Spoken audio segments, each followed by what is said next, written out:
এখন বাজারে মরশুমি লাউ পাওয়া যাচ্ছে। এই কচি লাউ দিয়ে বানাবো দারুণ স্বাদের নিরামিষ লাউয়ের কোফতা কারি। এমন অনেকেই আছেন লাউ ডাল বা লাউয়ের তরকারি খেতে চান না, তারা এইভাবে মুখরোচক স্বাদে লাউ রান্না করে দেখতে পারেন। ভাত বা রুটি দিয়ে যেমন ইচ্ছে খাওয়া যায়। নমস্কার, আপনারা দেখছেন মৌর সাথে রান্নাবান্না। রেসিপিগুলি ভালো লাগলে লাইক দিয়ে শেয়ার করে দেবেন। আরও নতুন নতুন রেসিপি পাওয়ার জন্য চ্যানেলটি সাবস্ক্রাইব করে রাখুন। এখানে একটা কচি লাউ নিয়েছি। লাউটাকে প্রথমে অর্ধেক করে কেটে নিচ্ছি। আমি এই লাউয়ের অর্ধেকটা দিয়ে আরও একটা রেসিপি বানাবো। একদম কম তেলে একটা লাউ রান্না দেখাবো, যেটা আগামী দিনে আমার আগামী আপলোডে আসতে চলেছে। যারা রান্নাটি দেখতে চাইছেন আমার চ্যানেলে আগামী দিনগুলোতে নজর রাখুন, খুব শীঘ্রই আমি আপলোড করে দেব। আজকে রান্না করছি লাউয়ের কোফতা কারি নিরামিষ পদ্ধতিতে, তাই আমি অর্ধেক লাউটা দিয়ে বানাচ্ছি। লাউয়ের খোসাটা আমি ছাড়িয়ে নিচ্ছি। কচি লাউয়ের খোসা আমি কখনো ফেলে দিই না, এটা দিয়েও আমি একটা রান্না করব। লাউটাকে এবার গ্রেট করে নেব। এখানে নিয়েছি একটা গ্রেটার। আপনাদেরকে এখানে বলে রাখি, একদম কচি লাউ নেওয়ার চেষ্টা করবেন, কারণ এই রান্নায় লাউয়ের সব কিছুই গ্রেট করে ব্যবহার করা হয়। তাই কচি লাউ হলে দানাগুলো কচি হবে আর কোফতাটাও ভালো তৈরি হবে। লাউ গ্রেট করার পর অনেকক্ষণ ফেলে রাখলে দেখবেন একটা কালচে ভাব চলে আসে।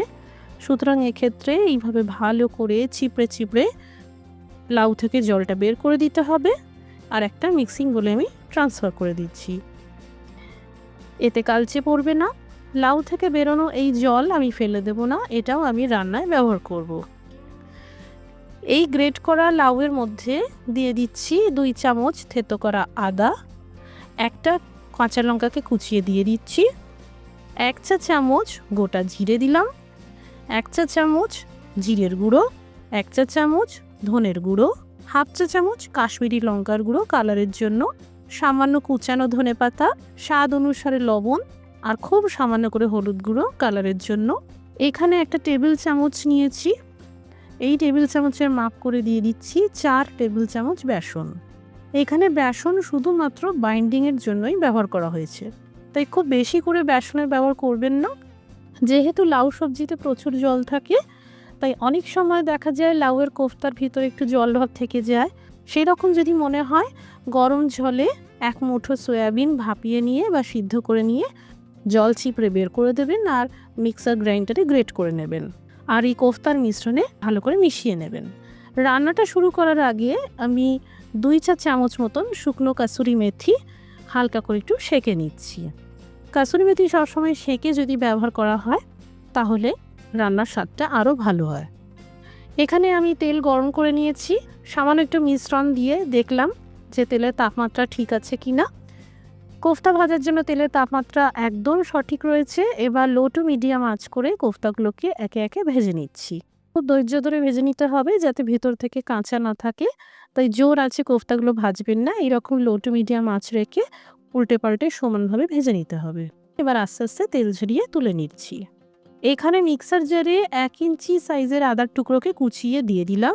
একটা টমেটোকে এইভাবে পিস পিস করে কেটে দিয়ে দিলাম। আর দিলাম 2টো কাঁচা লঙ্কা। একটা স্মুথ পেস্ট তৈরি করে নেব। এদিকে ফ্রাইং প্যানে অতিরিক্ত তেল সরিয়ে দিয়েছি। ফোড়নে ভেজে নিচ্ছি 1 চা চামচ গোটা জিরে, একটা শুকনো আস্ত লঙ্কা। আঁচটা কমিয়ে দিয়ে একটা 4 চামচের মাপ করে 1 চা চামচ জিরের গুঁড়ো দিয়ে দিলাম, 1.5 চা চামচ ধনের গুঁড়ো দিলাম, 1 চা চামচ করে ঝাল লঙ্কার গুঁড়ো আর কাশ্মীরি লঙ্কার গুঁড়ো দিয়ে দিলাম, হাফ চা চামচ মতন হলুদ গুঁড়ো দিলাম, আর লাউ থেকে চিপে নেওয়ার পর যে জলটা বেরিয়েছিল সেই জলটা দিয়ে দিলাম। এই মশলা একদম নিভু আছে 2 মিনিট মতন ভেজে নিতে হবে, যাতে মশলা এতটুকু পুড়ে না যায়। মাঝে সামান্য আরেকটু গরম জল দিলাম। মশলার মিশ্রণ থেকে এইরকম তেল আলাদা হতে শুরু করলে দিয়ে দিতে হবে এই আদা লঙ্কা টমেটোর পেস্ট।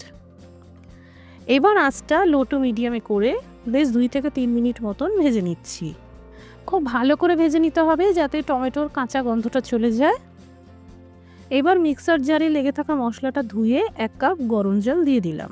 আরও হাফ কাপ জল দিয়ে দিলাম। সুতরাং এখানে টোটাল 1.5 কাপ গরম জলের ব্যবহার করা হয়েছে। এবার স্বাদ অনুসারে লবণ দিয়ে দিলাম আর 1 চিমটি মতন চিনি দিলাম। টেস্টটাকে ব্যালেন্স করার জন্য। এবার এই সেঁকা কাসুরি মেথিটা দিয়ে দিলাম, এইভাবে ক্রাশ করে দিয়ে দেবেন। জোর আঁচে গ্রেভি ফুটতে থাকুক। এদিকে এই ভাজা লাউয়ের কোফতাগুলোকে একে একে দিয়ে দিলাম। কোফতাগুলোকে জাস্ট 2 মিনিট ফোটাতে হবে, বেশিক্ষণ ফোটাবেন না, না হলে কোফতাগুলো অত্যধিক নরম হয়ে ভেঙে যেতে পারে। দিয়ে দিচ্ছি 1/2 চা চামচ গরম মশলার গুঁড়ো। এই গ্রেভিটা অনেক বেশি পাতলা পাতলা দেখাচ্ছে।